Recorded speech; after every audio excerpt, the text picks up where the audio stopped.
দর্শক সবাইকে আমন্ত্রণ জানাচ্ছি নিউজ 24 এর নিয়মিত আয়োজন জনতন্ত্র গণতন্ত্র অনুষ্ঠান। আপনাদের সঙ্গে আছেন প্লাবন রহমান। আমাদের সঙ্গে আজ তিনজন অতিথি আছে। শুরুতে তাদের সঙ্গে আপনাদের পরিচয় করেছি। আমাদের সঙ্গে আছেন অধ্যাপক ডাক্তার হাবিবে মিল্লাত এমপি, আছেন পীর ফজলুর রহমান মিসবা এমপি, সংসদ সদস্য জাতীয় পার্টি, আছেন খায়রুল কবির খোকন, যুগ্ম মহাসচিব বিএনপি।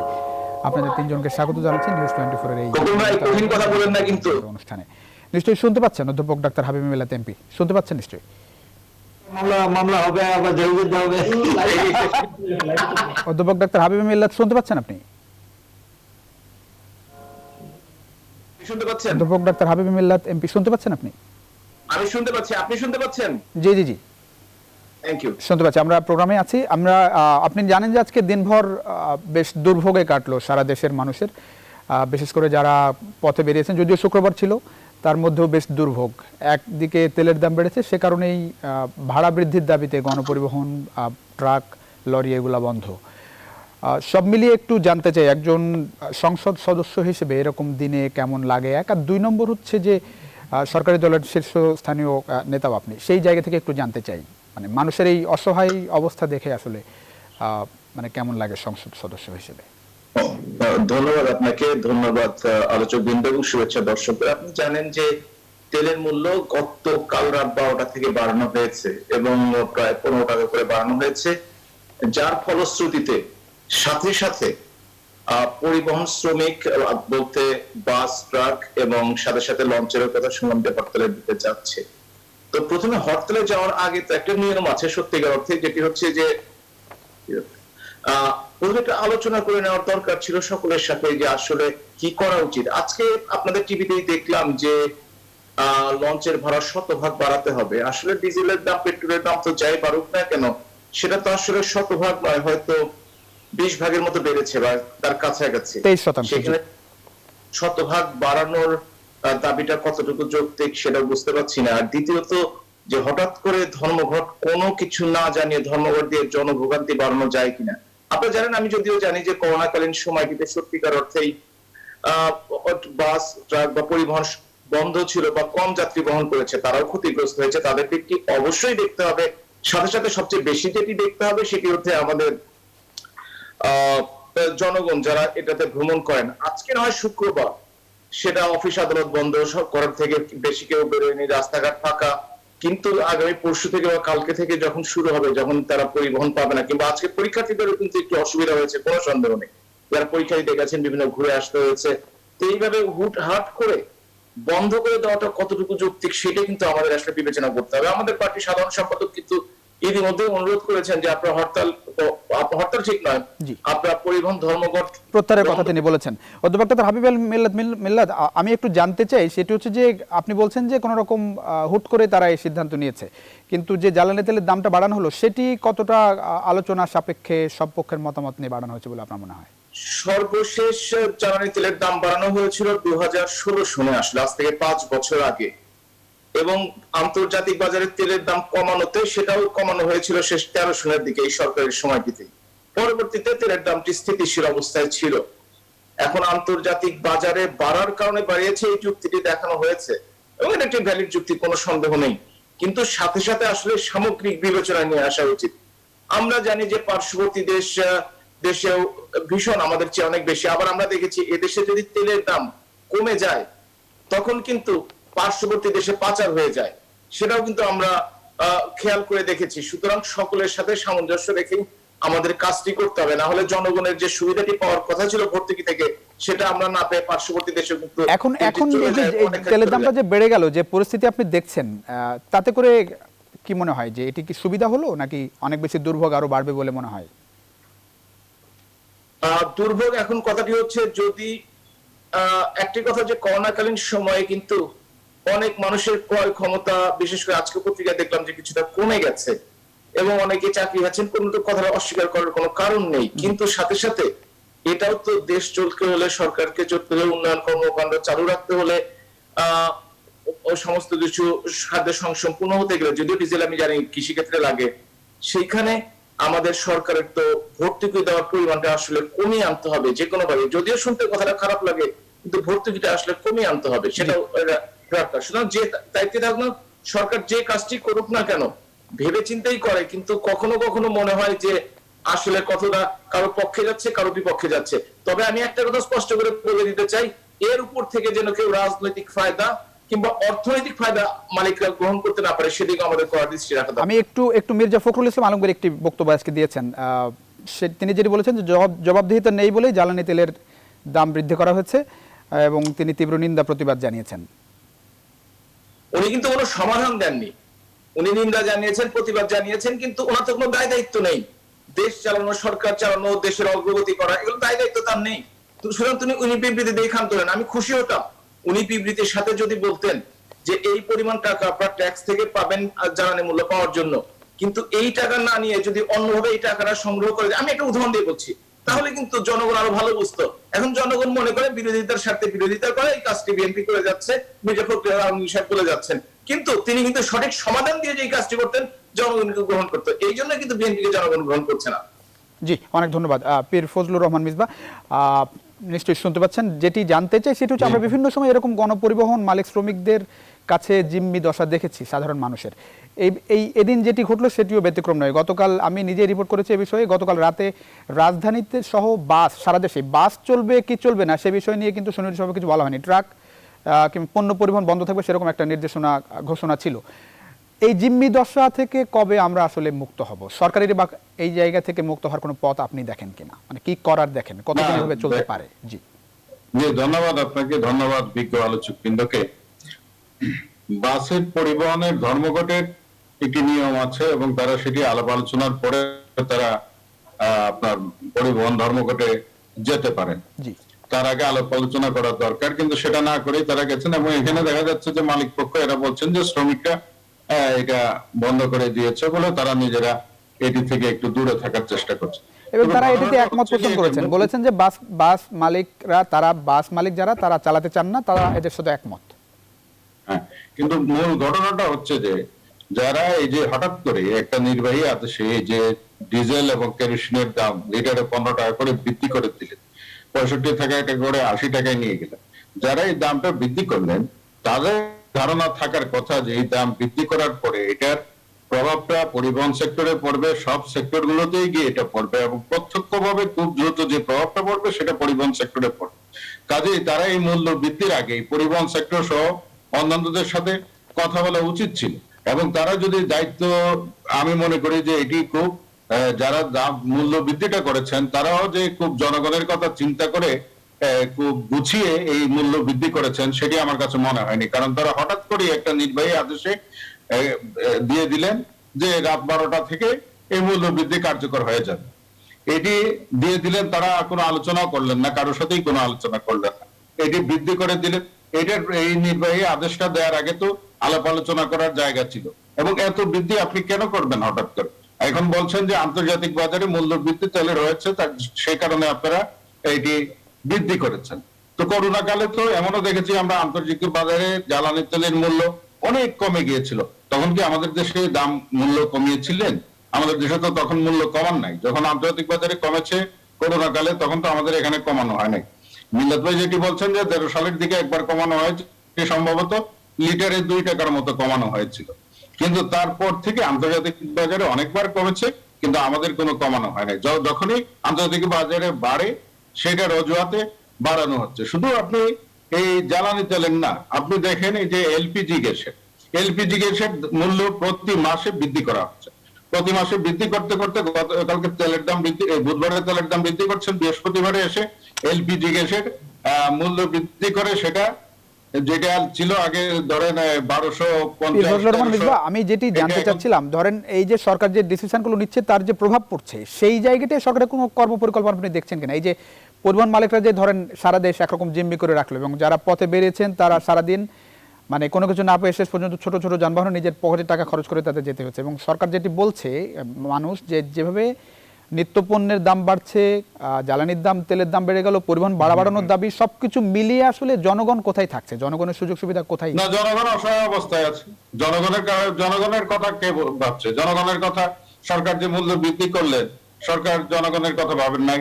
পরিবহন সেক্টরে যারা এই ধর্মঘট হঠাৎ করে দিয়ে দিলেন, আজকে অনেক চাকরি পরীক্ষার্থীরা ঢাকা শহরে এসেছিলেন, তারা বিপদগ্রস্ত হয়েছেন। বিভিন্ন ভর্তি পরীক্ষা ছিল, তারা বিপদগ্রস্ত হয়েছে। জনগণ বিপদগ্রস্ত হচ্ছে। পরিবহন সেক্টরে কি হবে? পরিবহন সেক্টর এখন তারা পরিবহন বন্ধ করে দিয়েছে। তারা জ্বালানি তেলের মূল্য বৃদ্ধির এটা নিয়ে তারা হয়তো বৈঠক করবেন রোববারের না কি বারে আমি দেখলাম। তারপরে কি হবে? পরিবহনের ভাড়া বৃদ্ধি হয়ে যাবে। পরিবহনের ভাড়া বৃদ্ধি করে তারপরে এটার সমাধান যাবে পরিবহন না, কিন্তু সেক্টরের সাথে। কিন্তু কিন্তু এই জায়গায় আলটিমেটলি জনগণ তো সাপোর্টারই হচ্ছে। জি, যে সরকারের তো এইভাবে জনগণ যাতে এই কষ্টটা না করে সেই দায়িত্বটাই তো সরকারের। আপনাদের কোনো দায় দায়িত্ব আছে কিনা? আগে আপনারা চিন্তা আপনারা করা উচিত ছিল। আপনারা বিরোধী দল আপনাদের কোনো দায় দায়িত্ব দেখেন কিনা এইসব জায়গায়? সরকারের উপরে মানে আসলেই কিছু দায় দায়িত্ব আছে কিনা? আপনারা কি মনে করেন যেভাবে দাম বাড়তে থাকবে, নিত্যপণ্যের দাম বাড়বে, সেই জায়গায় রাজনীতি, আপনারা সবাই বলেন যে জনগণের জন্য আপনারা রাজনীতি করেন, হ্যাঁ, তো সেই জায়গায় দায় দায়িত্ব শুধু সরকারের উপরে বর্তাবে নাকি আপনাদের কোনো দায় দায়িত্ব আছে? যখন যে সরকারের থাকবে তার উপরে এটা পুরো দায়িত্ব থাকবে। সরকার মূল্য বৃদ্ধির বিষয়টা জনগণকে মাথায় নিয়ে এটা মূল্য বৃদ্ধি করতে হবে। পরিবহন সেক্টরে এটার কি প্রভাব পড়বে সেটা মাথায় নিয়ে সরকারকে এটি করতে হবে। আর পরিবহন সেক্টরের তো সব নেতারা বিভিন্ন রাজনৈতিক দলের নেতৃত্বেই রয়েছে। না, কিন্তু একটি বিষয় আপনি শুরু করেছিলেন যে বিষয়টি, যে সেটি একটু জানতে চাই, যে আপনি বলছিলেন যে কোনো রকম ঘোষণা ছাড়াই এরকম পরিবহন মালিকরা করতে হঠাৎ পারেন একটা না। নির্ণয় আদেশে দেওয়া। যদি যদি ধরেন করে ফেললে কি করার আছে? এই জায়গায় বিকল্প কি দেখেন? জনগণ প্রতিবাদ করবে। জনগণ প্রতিবাদ করলে জনগণের কথা শুনতে পারেন, সরকার নাও শুনতে পারে।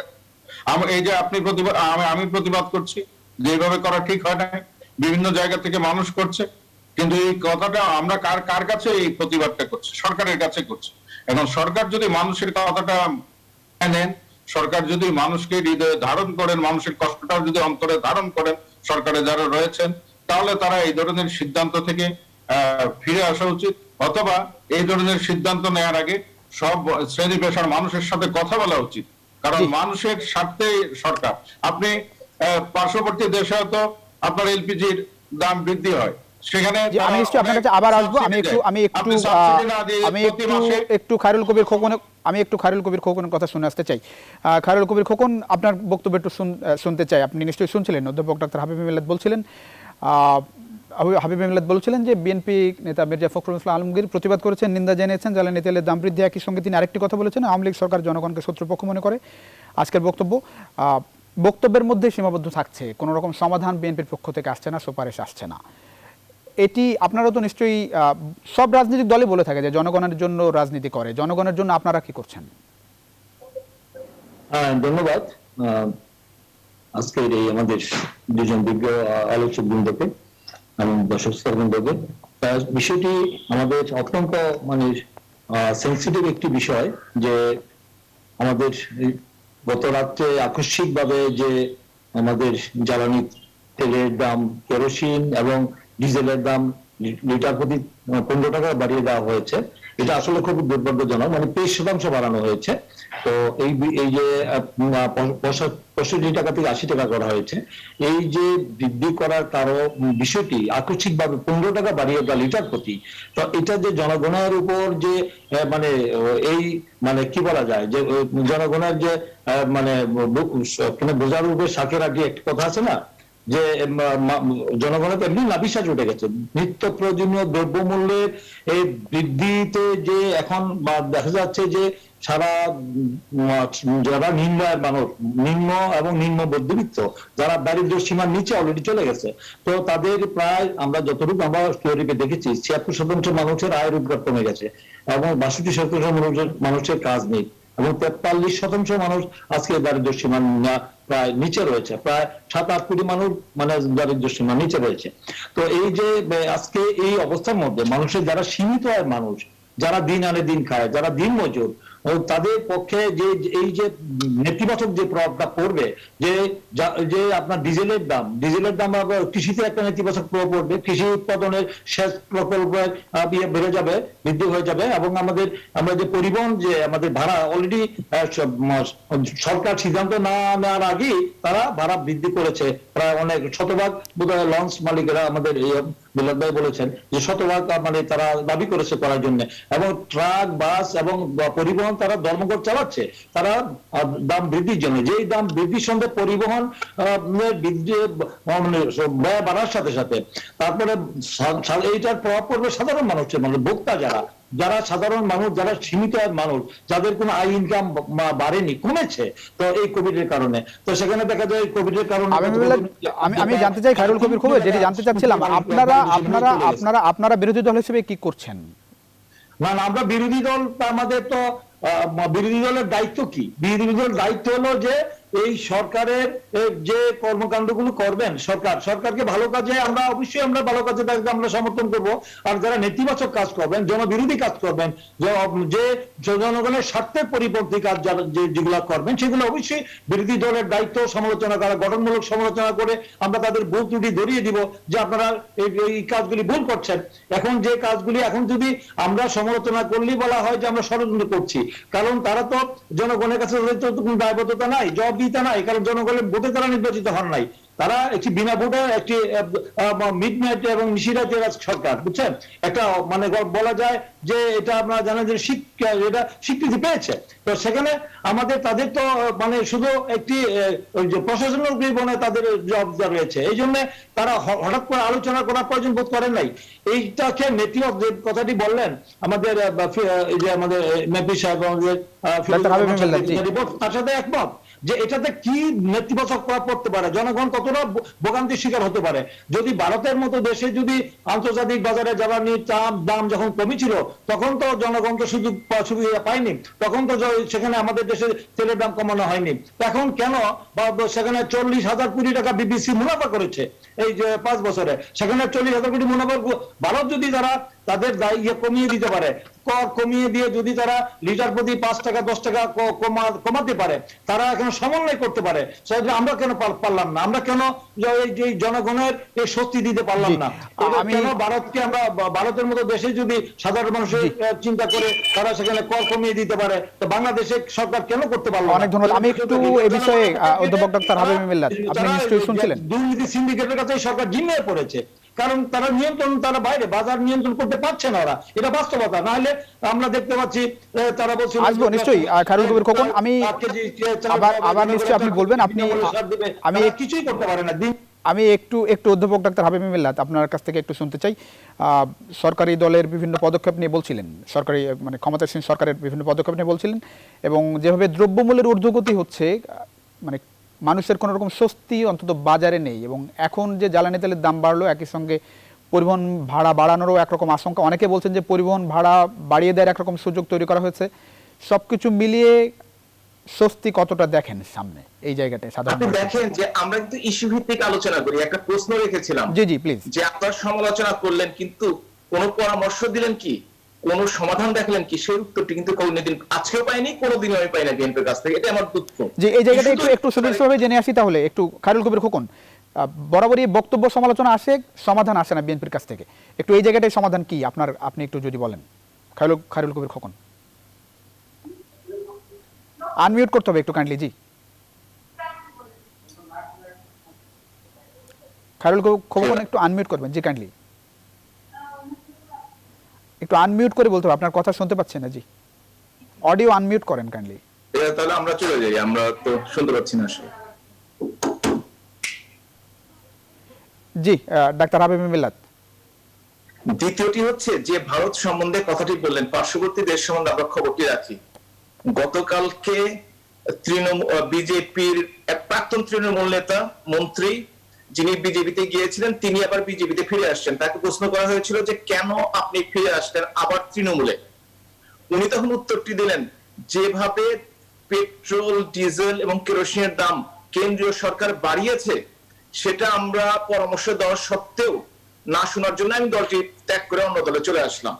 অর্থাৎ ইন্ডিয়াতে এত প্রেশারের পরও কিন্তু বাংলাদেশের চেয়ে অনেক দাম বেশি, আপনারা যদি জেনে থাকেন। রুপিতেও 100 টাকার বেশি, এবং এলপিজি থেকে শুরু করে সবকিছুতেই। একটু হয়তো বা গত 3 দিন আগে বা 4 দিন আগে তারা 5 টাকা এবং 2 টাকা কমিয়েছে, যেটার দাম এখনো আমাদের চেয়ে বেশি আছে। এই তথ্যটা দিয়ে রাখলাম আপনাদেরকে। আরেকটি কথা হচ্ছে, বিএনপির পক্ষ থেকে কবির খোকন ভাই আমাদের বললেন যে ভালো কাজে সমর্থন করবেন তিনি, খারাপ কাজে অবশ্যই গঠনমূলক সমালোচনা করবেন। খুবই খুশি হয়েছি। আমার প্রশ্ন, কোন ভালো কাজটিতে আওয়ামী লীগের একটু বিএনপির পক্ষ থেকে প্রশংসা করেছেন আমি শুনলে আজকে খুশি হব, দর্শকরাও খুশি হবে। আর গঠনমূলক সমালোচনা মানে এই নয় যে ইস্যু বাদ দিয়ে ইস্যুর বাইরে যে কথা বলা, এবং যে কোনো কথা উঠলেই ভোট, যে কোনো কথা উঠলেই খুন, এগুলো হচ্ছে একটা ধারাবাহিক একই রেকর্ড, প্রতিদিন একইভাবে বেজে চলেছে। জনগণের কষ্ট আওয়ামী লীগ অন্তর নেয়, কোনো সন্দেহ নেই। এই অন্তরে নেয় বলেই আজকে বাংলাদেশ এভাবে এগিয়ে চলেছে। আমরা যদি অতীতের কথা চিন্তা করে দেখি, অতীতের যখনই প্রয়োজন হয়েছে, দ্রব্যমূল্য কিন্তু আসলে এই মুহূর্তে ডেফিনেটলি বেশি, কোনো সন্দেহ নেই। জি জি জি। কিন্তু দ্রব্যমূল্য কি কখনো কমেছে কোন সরকারের আমলে? কেউ প্রমাণ করে দেখাতে পারবেন? আমরা সেই শায়েস্তা খানের আমলে বাদ দিতাম যে টাকায় 8 মণ চাল পাওয়া যেত, সেই আমলে আমরা না, নাই। কিন্তু আসলে একরকম আমরা নিয়ম নীতির চাই- মধ্যে, একরকম নিয়ম নীতির মধ্যে তো থাকবে। আপনি এখন যে বাজারের পরিস্থিতি দেখছেন সেটি কি আপনার নিয়ম নীতির মধ্যে মনে হচ্ছে, নাকি আমি যা মনে করি ইচ্ছা যে মতো বাড়িয়ে দেওয়া হচ্ছে, অবশ্যই দামটা সেই জায়গায় কোনো রকম নিয়ন্ত্রণে নিয়ন্ত্রণ থাকা নেই দরকার। সেটি মনে হচ্ছে? না, এই যে পেঁয়াজ বাংলাদেশে প্রচুর আছে, তারপরে জি। সিন্ডিকেট করে নেওয়া হচ্ছে, অবশ্যই এদিকে নজর দেওয়া হচ্ছে, সরকার নজর দিচ্ছে, এইদিকে আমরা অবশ্যই বলছি এগুলোর দাম কমা উচিত, কোনো সন্দেহ নেই। এই নজর তো চাল, সব ডাল, সরকারই যেগুলো দিয়েছে, কোন সরকারই আসলে সিন্ডিকেট ভাঙতে পারে নাই এখন। এবং এই যে আপনারা যে দীর্ঘদিন ধরে ক্ষমতায় আছেন, সিন্ডিকেট জি ভাঙতে পারে নাই, কিন্তু সহনশীল পর্যায়ে রাখাটা হচ্ছে বড় ব্যাপার। সহনশীল পর্যায়ে রাখতে হবে যাতে জনগণের নাভিশ্বাস না ওঠে। আমরা মনে করি বিগত বছরগুলোতে আসলে সরকারি চাকরিজীবী যারা কিংবা যারা বিভিন্ন সেক্টর আছেন তাদের বেতনটি বেড়েছে, কিন্তু যারা অন্য সেক্টরে আছেন তাদের বেতনটা সেভাবে বাড়ে নাই, তাদের সংখ্যা কিন্তু বেশি। এবং যারা আরেকটি ব্যাপার খেয়াল করে রাখবেন, সেটি হচ্ছে যখন আমরা চিন্তা করি যখন ধানের দাম বেড়ে যায় তখন কিন্তু কৃষক খুশি হয়, আবার যখন চালের দাম বেশি হয়, সেই ধান থেকে চাল দিয়ে যখন চালের দাম বেশি হয় তখন কিন্তু আবার সারা দেশের কৃষক ছাড়া অন্যরা খুশি, মানে একটু কষ্ট পায়। কারণটি হচ্ছে কি, যারা উৎপাদন করলো তারা দামটি পেলো, যারা ভোক্তা তারা কিন্তু দামটা বেশি হওয়ার জন্য কষ্ট ভোগ করলো। সুতরাং এইগুলো ব্যালেন্স করে সরকারকে চলতে হয়। এর সমাধান দেওয়ার সত্যিকার অর্থে ক্ষমতাটা সকলে মিলে যদি আমরা কোন যুক্তিসঙ্গত সমাধানে পৌঁছতে পারি, সবাই যদি নিজের দায়িত্বটি পালন করি সঠিকভাবে, তাহলেই বা সম্ভব। শুধু মানে সবাই কি দায়িত্ব পালন করবে, আপনারা কি আশা করেন? মানে কি কোন কোন জায়গায় কি দায়িত্ব পালন হলে এই জায়গাগুলো ঠিক হবে? আমি বলছি পরিবহন মালিকদের কথাই বলি। এটা কি শুধু আওয়ামী লীগের পরিবহন মালিক? ওই কমিটি দেখবেন জাতীয় পার্টির জন্য প্রধান দায়িত্ব হিসেবে পালন করছেন, বিএনপির লোকজন অতীতেও করেছেন, এখনো করছেন। সুতরাং আমরা মনে করি এইগুলো এইভাবে করা উচিত, যেগুলো হচ্ছে যে প্রত্যেকটা পার্টির একটা দায়িত্ব আছে। এখন তেলের দাম 20-22 ভাগ 23 ভাগ বাড়লো, ড্রাইভারের বেতন কিন্তু বাড়ে নাই, কন্ট্রাক্টরের বেতন কিন্তু বাড়ে নাই, ডেপ্রিসিয়েশন ব্যাংকের লোনও কিন্তু বাড়ে নাই, কিংবা ইন্টারেস্টও কিন্তু বাড়ে নাই, বরঞ্চ এগুলো কমেছে, কিন্তু তারা বাড়ানোর চেষ্টা করছে 100 ভাগ। এটা তো 20 ভাগের জায়গায় হয়তো 10 ভাগ বা 5 ভাগ বাড়তে পারে, যেটা জনগণের উপর সহনীয় পর্যায়ে হয়তো কিছুটা কষ্ট হবে, কিন্তু সহনীয় কষ্টটা। কিন্তু এই 20 ভাগ তেলের দাম বাড়ার ক্ষেত্রে গাড়ি যে চলবে, গাড়ির যে মেকানিক্সের যে খরচ, গাড়ির যে দিনের খরচ, একটা পয়সা কিন্তু বাড়ে নাই, শুধু তেলের দামটি বেড়েছে। তার জন্য তো তারা ব্যবসায়িকরা, আমরা প্রতিবাদ করি যে ব্যবসায়ীরা যেভাবে দাম বাড়ানোর চেষ্টা করছেন সেটা অন্যায় এবং সেটা করা উচিত জি, না। অনেক ধন্যবাদ পীর ফজলুর রহমান মিসবাহ। আপনি নিশ্চয়ই শুনছিলেন অধ্যাপক ডক্টর হাবিব মিলুদ একরকম বলার চেষ্টা করেছেন যে মোটামুটি নিয়ম নীতির মধ্যে থেকে তেলের দাম বাড়ানো হয়েছে, দ্রব্যমূল্য সহনীয় করার চেষ্টা হচ্ছে। কতটা যৌক্তিক আপনার কাছে মনে হচ্ছে? এবং জি, দ্রব্যমূল্য সহনে দ্রব্যমূল্য তো এখন আর কমার কোনো সুযোগই নেই, কারণ সরকার যেটা টিসিবি মাধ্যমে যে প্রয়োজনীয় আপনার সামগ্রী বিক্রি করতেন, টিসিবিও এখন সেই সামগ্রীর মূল্য বৃদ্ধি করে বাজারে বিক্রি করছেন। তো টিসিবি যখন মূল্য বৃদ্ধি করে দিবে তখন আপনার প্রাইভেট সেক্টরে এরা তো যে মূল্য বৃদ্ধি করেছে সেটা আর কমানোর কোনো সুযোগই নাই, কাজে এটা তো বাড়তে থাকবে, কারণ টিসিবিও বাড়িয়ে দিয়েছে সরকারি ভাবে যেটা মানুষ ক্রয় করতো, তো সেটা যেহেতু বাড়িয়ে দিয়েছে তাইলে বাজারে যেটা দ্রব্যমূল্য ঘটেছে সেটা কমার কোনো সুযোগ আছে বলে আমি মনে করি না। আরেকটা প্রশ্ন যদি একটু এভাবে করি, সরি ইন্টারাপ্ট করলাম। জি, পীর ফজলুর রহমান মিসবাহ, আমরা তো দীর্ঘদিন ধরে এই দ্রব্যমূল্য নিয়ে অনেক আলোচনা হয়েছে, আপনি নিশ্চয়ই বিভিন্ন টকশোতে এই নিয়ে কথা বলেছেন, কিন্তু বিষয়টি কি এরকম যে এটা নিয়ে শুধুমাত্র আলোচনা, বক্তব্য, সমালোচনাই হচ্ছে? কার্যকর পদক্ষেপ আসলে কতটা দেখছেন বাজার নিয়ন্ত্রণে কিংবা দ্রব্যমূল্য যাতে কার্যকর? আমার তো মনে হয় যে আমাদের যে মূল দায়িত্বটা তো ছিল বাণিজ্য মন্ত্রীর, এবং বাণিজ্য মন্ত্রী যেহেতু নিজেই একজন ব্যবসায়ী মানুষ, তো উনি কি ব্যবসায়ীদের, আমার কাছে মনে হচ্ছে এই যে দ্রব্যমূল্যের বৃদ্ধি দেখেছে বাণিজ্য মন্ত্রী হয়তো ব্যবসায়ীদের স্বার্থ দেখছেন, জনগণের স্বার্থ তিনি দেখছেন। জি, একটা ছোট বিরতি নিয়ে ফিরছি খায়রুল কবির খোকন। নিশ্চয়ই বিরতির পরে আপনার বক্তব্য শুনবে বিষয়ে। দর্শক, ছোট্ট একটা বিরতির সময় হয়েছে, জনতন্ত্র গণতন্ত্র অনুষ্ঠানে নিশ্চয়ই বিরতির পরে আপনাদের সঙ্গে পাচ্ছি নিউজ 24 এর এই নিয়মিত আয়োজনে।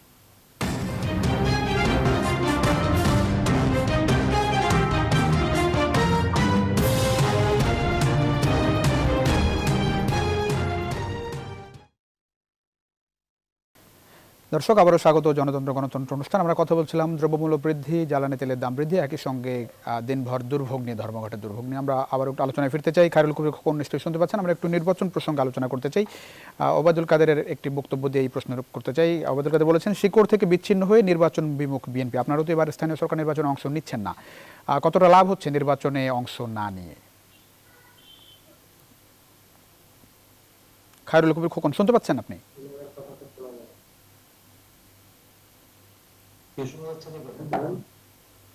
শুনতে পাচ্ছি না তো কি ব্যাপার? জি, শুনতে পাচ্ছেন এখন? হ্যাঁ, এখন শুনতে পাচ্ছি। জি, জানতে চাচ্ছিলাম যে আপনার আওয়ামী লীগ সাধারণ সম্পাদকের একটি বক্তব্য থেকে প্রশ্ন করতে চাই, শিকড় থেকে বিচ্ছিন্ন হয়ে নির্বাচন বিমুখ বিএনপি। আপনারাও তো এবার ইউনিয়ন পরিষদ নির্বাচনে অংশ নিচ্ছেন না, কতটা লাভ হচ্ছে আসলে নির্বাচনে অংশ না নিয়ে? নির্বাচন তো মানে জনগণ দেখেছে যে গত নির্বাচন 2014 সালের 5ই জানুয়ারি নির্বাচন, তারপরে 2018 সালের 30 ডিসেম্বরের নির্বাচন, সেখানে তো বিনা প্রতিদ্বন্দ্বিতা 154 জন হয়েছে। তারপরে আবার 2018 30 ডিসেম্বরের নির্বাচনে জনগণ ভোটে দিতে পারেনি, দিনের ভোট রাতে হয়েছে।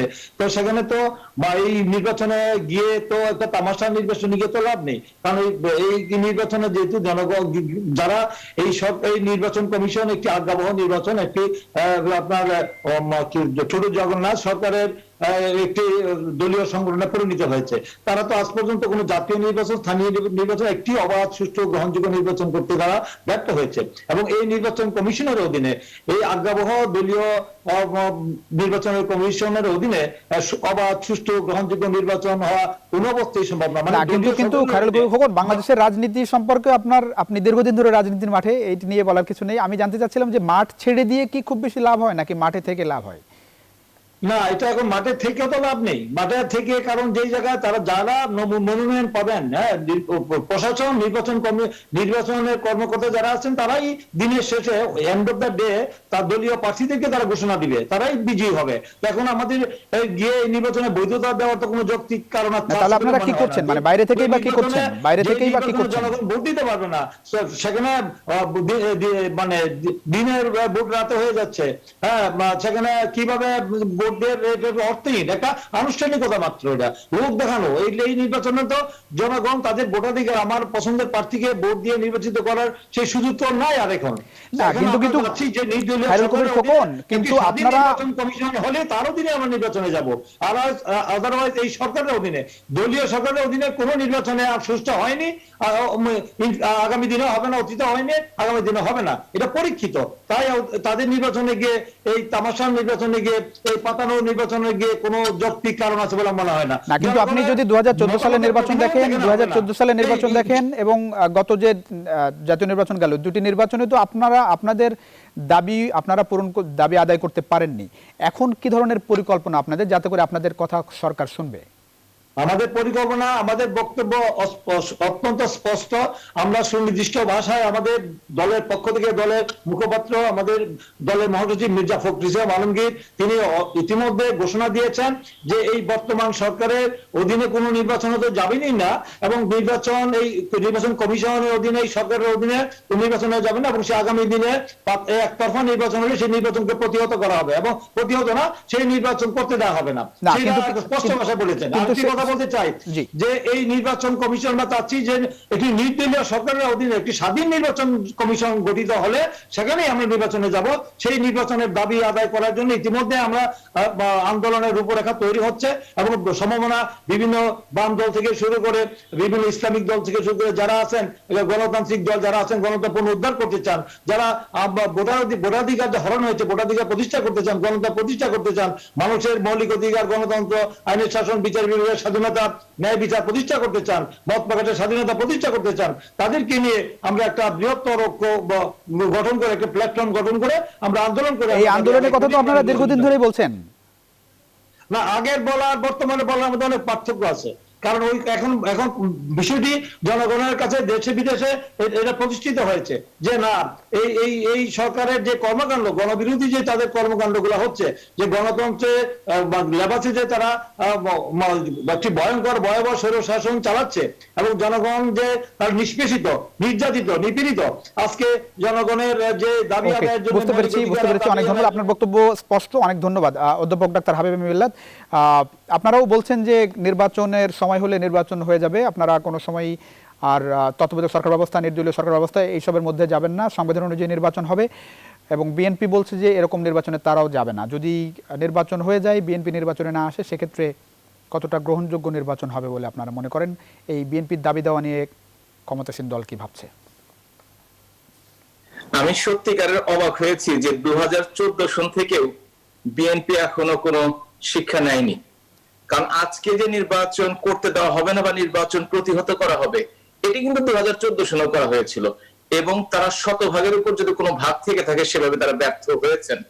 এখন বলেছেন যে বলার মধ্যে কিন্তু পার্থক্য আছে, অর্থাৎ আগে কি বলেছি বা না বলেছি সেটা আসলে ঠিক না, এখন যা বলছি ঠিক।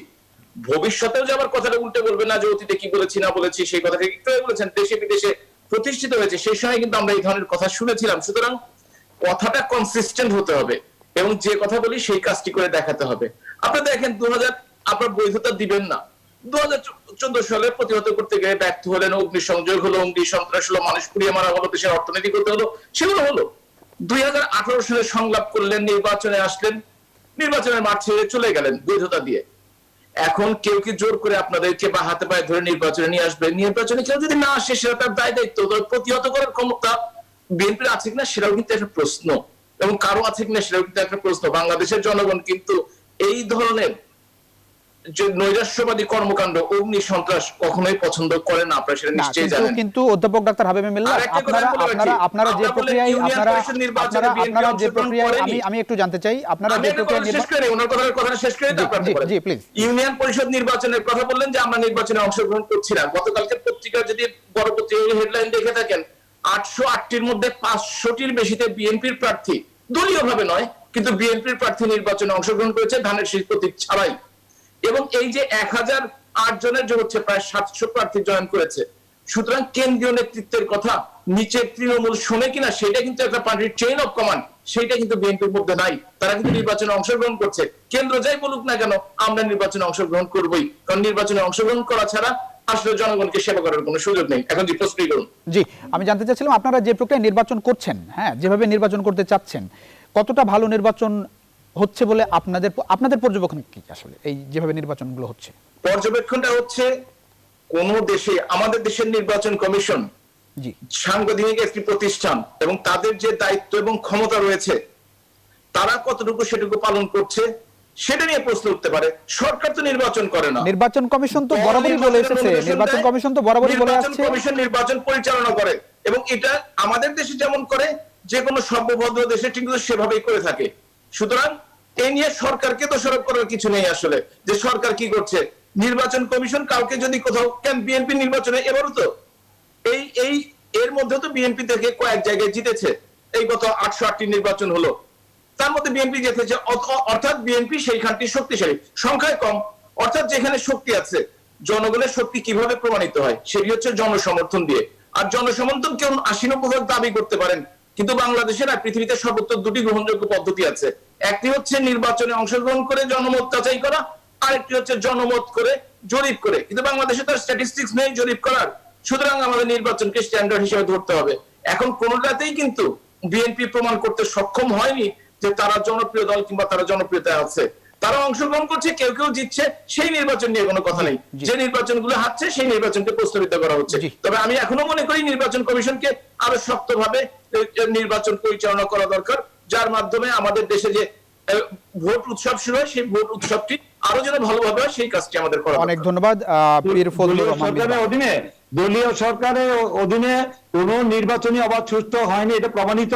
আপনারা নির্দলীয় সরকারের অধীনে জনপ্রিয়তা যাচাই করে দেখেন, যে যার জনপ্রিয়তা কি বিএনপি না আওয়ামী লীগ না অন্য কোনো পার্টির, যে জনগণ কাকে ভোট দেয়। যেখানে ভোটের জনগণ প্রশাসন যন্ত্র ব্যবহার করে আপনারা নির্বাচনে ইঞ্জিনিয়ারিং করে জিতে যান, সেখানে আমাদের প্রশ্ন হলো যে নির্বাচনটা হয়তো অবাধ, সুষ্ঠু, গ্রহণযোগ্য, নিরপেক্ষ, অংশগ্রহণমূলক। সেখানে নির্দলীয় সরকার ছাড়া, নির্দলীয় সরকারের অধীনে স্বাধীন নির্বাচন কমিশন ছাড়া বাংলাদেশে অতীতে নির্বাচন সুষ্ঠু হয়নি, আগামী দিনে হবে না। তাই আপনাদেরকে যদি সাহস থাকে, জনপ্রিয়তা থাকে, তাহলে প্রমাণ করুন। আপনারা তো উন্নয়ন করেছেন বলছেন, তাহলে একটি ফেয়ার ইলেকশন দেন।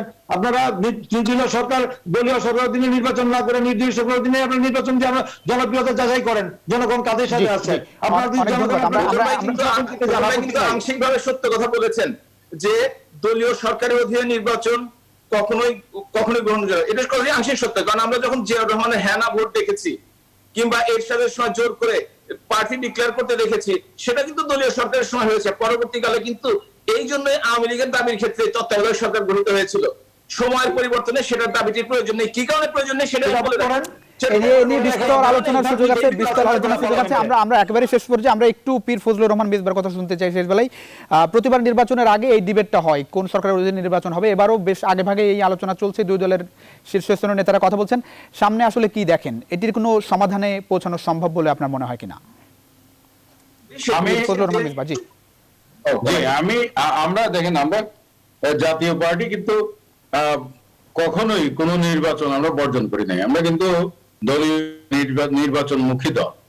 এমনকি 91 সালের যে নির্বাচন, এরশাদ সাহেব ক্ষমতা ছাড়ার পরে তাকে প্রতিশ্রুতি দেওয়া হয়েছিল যে সব দল যেভাবে নির্বাচনে অংশগ্রহণের সুযোগ সুবিধা পাবে, তিনিও সেই সুযোগ সুবিধা পাবেন। কিন্তু জাতীয় পার্টির চেয়ারম্যান এরশাদ সাহেবকে সেদিন কারাগারে রাখা হয়েছিল, সমস্ত নেতাদের কারাগারে ছিলেন এবং জাতীয় পার্টির নেতাকর্মীরা প্রচারণা চালাতে পারেন নাই। তারপরেও এরশাদ সাহেব 5টি আসন থেকে জয়লাভ করেছিলেন এবং জাতীয় পার্টি সেই নির্বাচন বর্জন করে। এখনকার যে বাস্তবতা দেখছেন, প্রধান দুই দলের মধ্যে যে বিরোধ, এবং 91 সালে জাতীয় পার্টির উপরে তত্ত্বাবধায়ক সরকার জাস্টিস করে না, ইনজাস্টিস করেছে। কাজে আমরা তত্ত্বাবধায়ক সরকার আসলে যে জাস্টিস পাবো এটা আমরা মনে করি না। আমি মনে করি যেটা, যে আমাদের যে নির্বাচন কমিশন আছে, সেই নির্বাচন কমিশন কিভাবে গঠিত হবে, আমাদের সংবিধানের নির্দেশনা আছে, সেই নির্দেশনার আলোকে আইন প্রণয়ন করা উচিত নির্বাচন কমিশন গঠনের জন্য। এবং নির্বাচন কমিশন গঠনের জন্য জাতীয় সংসদে আইন প্রণয়ন করে সেই আইন অনুযায়ী নির্বাচন কমিশন গঠন করে নির্বাচনে যাওয়া উচিত। জি, অনেক ধন্যবাদ। 12 বছর ধরে তো আপনারা করতে পারলেন না, আপনারাও তো করেন নাই। আপনারা করে নেই বলে আপনারা করবেন না, ঠিক আছে। এই ব্যর্থতা সবার। হ্যাঁ, জি, এই কাজ তো আসলে কোনো সরকারই করে নাই। এবার সে বিষয়ে নিয়ে আলোচনা চলছে। আইনমন্ত্রী সাফ জানিয়েছেন এবারও নির্বাচন কমিশন সার্চ কমিটি গঠনের মাধ্যমে হবে। নিশ্চয়ই আমরা পরবর্তী নির্বাচন কমিশন আইন গঠনের মাধ্যমে দেখতে চাই। অনেক ধন্যবাদ দিতে হচ্ছে অধ্যাপক ডক্টর হাবিব মিল্লাত এমপি, পীর ফজলুর রহমান মিসবা এমপি, খায়রুল কবির খোকন, আপনাদের তিনজনকে অসংখ্য ধন্যবাদ। রাতে আপনাদের মূল্যবান সময় নিউজ 24 এর নিউজরুম সংবাদ দেওয়ার জন্য, গণতন্ত্র জানার জন্য। দর্শক, এতক্ষণ আপনারা যারা আমাদের সঙ্গে ছিলেন আপনাদেরকে অসংখ্য ধন্যবাদ। শুভরাত্রি। নিশ্চয়ই দেখাবেন অন্য সময়। সে পর্যন্ত ভালো থাকবেন, সুস্থ থাকবেন। আশা করি নিউজ 24